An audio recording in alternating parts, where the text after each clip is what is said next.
Okay, so today we found out the new league mechanic and name of it. It's called Expedition, and we work with the Calgarian people to rob graves, it looks like. So we just blow them up and then kill monsters and loot the bodies. It looks like a mix between Blight and Abyss League, where we get to control the difficulty and loot. So more player power, I guess, in a way. And there will be new bosses associated with the new league mechanic.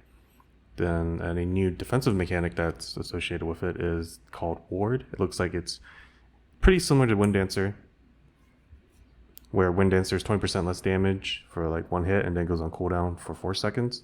Ward is a little bit different, where it can be scaled higher in damage reduction for the first hit, but it goes on a 5-second cooldown. And I don't know if it will affect damage over time. I know stuff like this does work for damage over time, so we'll have to see how Ward works exactly. So it seems like an interesting new defensive mechanic associated with evasion skills. And then next are the nerfs to meta skills and buffs to other skills. We'll have to see about that.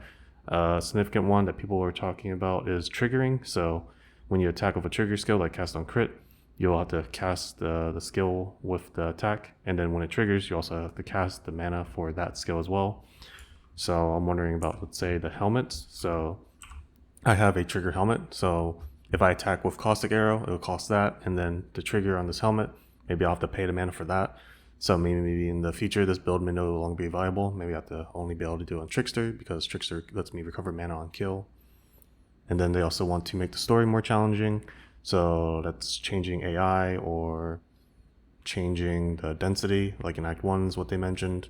So we'll have to see when we get with their story coming next week.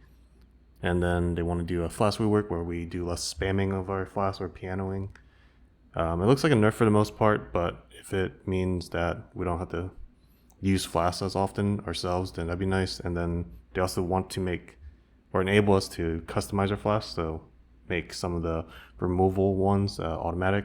So maybe like Curse or Corrupting Blood automatic on trigger.